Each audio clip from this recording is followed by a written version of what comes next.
Hi YouTube, it's Friday. It's still Friday, and excuse me, I totally know I'm looking completely haggard tonight, but I really wanted to get on and make this video because it's going to be a busy weekend. I've got my parents coming to visit tomorrow, and um, yeah, we're going to be really busy, and I figured if I didn't do it now, that it might not get done. So, yeah, take me as I am today, kids. Okay, so my update for the week. So I weighed in this morning.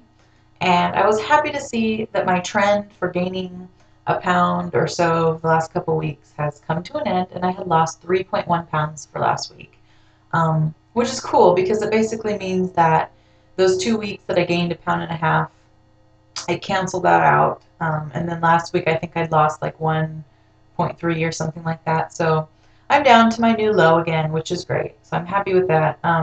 The funny thing is, though, you guys, I hate, as much as it pains me to say this, I stopped running. I really, really wanted to do the Couch to 5K. I actually was getting to the point where I was enjoying running, but my knees just couldn't take it. It was like they progressively were getting worse over the couple of weeks that I was doing the program. And the last run that I did, my knees actually hurt while running. And usually before, up to that point, they'd kind of just hurt afterwards. And if I would ice them and elevate them for a while, it would go away. But it was pretty bad that day. So it kind of, yeah, I sort of made the decision then that I wasn't going to do it anymore. So I'm trying to look for something else that I can do that won't be as high impact and won't be as hard on my joints. I'm thinking maybe biking. I like to get new stuff, so maybe I'll get myself a really cool new bike, and that can be my new thing. So we'll see how it goes anyway. So I hate that I'm totally bailing out on this running thing though, because I know a lot of you guys are having a lot of success with the Couch to 5K, and I so wanted to be a runner. But anyway, I guess it's just not for me. It's not for everyone. So I wanted to make a video talking about, someone had, I forget who it was, I'd have to look back, but someone had asked me to do a top 10 things for bypassers or for people who are getting weight loss surgery or considering it, the top 10 things that you should know before having surgery, which was an awesome idea, by the way. So I made a list here that I am going to go over, and hopefully I won't go over 10 minutes. Yeah, so here we go. So number one, every surgeon is different. Try not to make comparisons to other people and other stories you hear on YouTube. There are surgeons that will have you do a pre-op diet for 2 weeks. There are surgeons that will have you do a pre-op diet for a month. Some surgeons don't have you do one at all. Every surgeon is different, and you need to follow your own surgeon's advice and what they tell you to do. Just because someone else is doing something or someone else, their pre-op diet isn't as strict as yours, really doesn't mean anything other than that their surgeon has different beliefs and different preferences as to what they want their patients to do. So that was number one. Number two, recovery time. Even though your surgery may be laparoscopic, for those of you who are fortunate enough to be able to have it done laparoscopically, inside your body, it's not a simple surgery. It's very complicated. It's complex.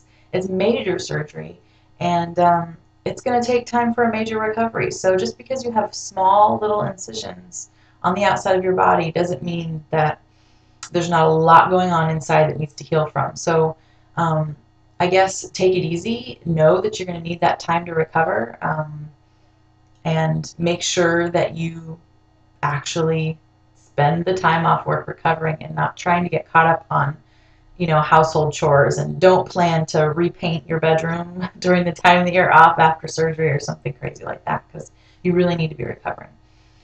Number three, this is something that I didn't know until I got into the hospital and had my surgery, was that you cannot take anything by mouth, liquids, water included, for, the day before surgery up to several days after surgery.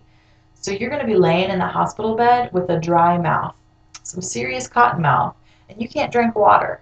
I did not know that. And so it kind of came as a little bit of a shock to me. Fortunately, I had mouthwash with me. I went to Mexico for my surgery, so I packed really pretty well.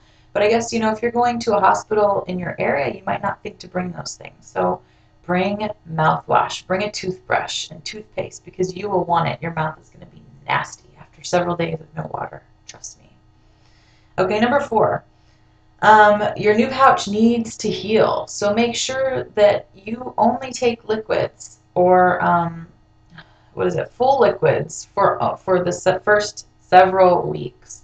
Every surgeon is different. This kind of goes along with number one, and they might recommend a different amount of time to be taking in liquids.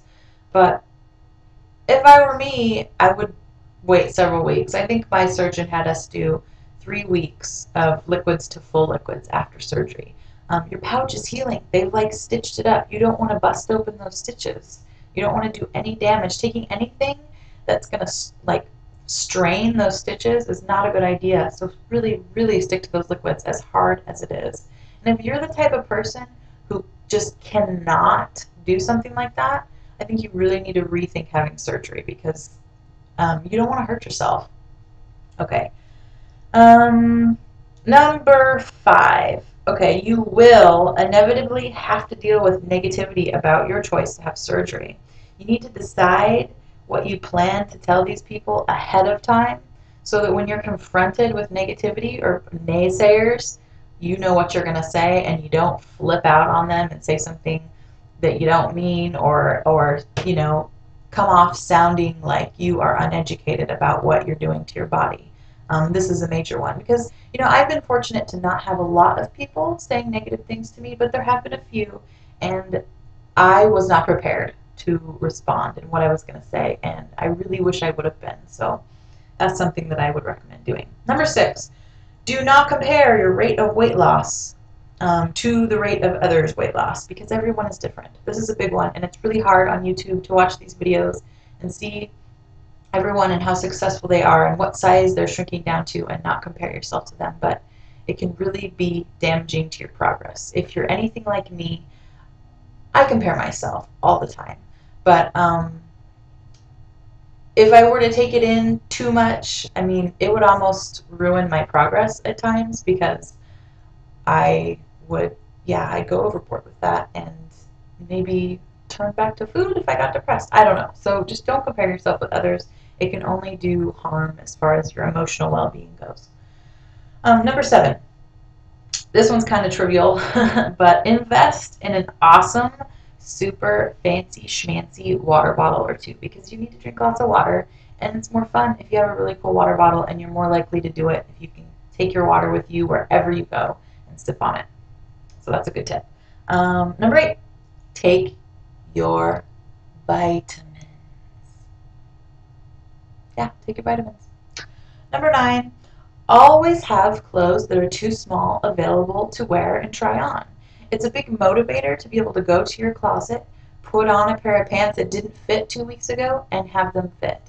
Not only that, but you need clothes as you're going down. So you need to make sure that you have, I always kept the next 2 sizes down in my closet. Like right now I'm wearing a 10, so I have 8s and 10s right now because I can't really fathom getting any lower than that. But yeah, at least a couple sizes down in your closet. And number 10, keep up with your post-op appointments with your doctor. Make sure that you have a doctor, for one, that's going to follow up with you after surgery and take your blood work and make sure that you are staying on track and staying healthy. And that's it. Those are the 10 things that I recommend everyone needs to know before having weight loss surgery. And I hope I haven't gone over 10 minutes here. I don't know. So I'm going to go. And I hope you guys have a great weekend and make healthy choices. And I will see you guys next week.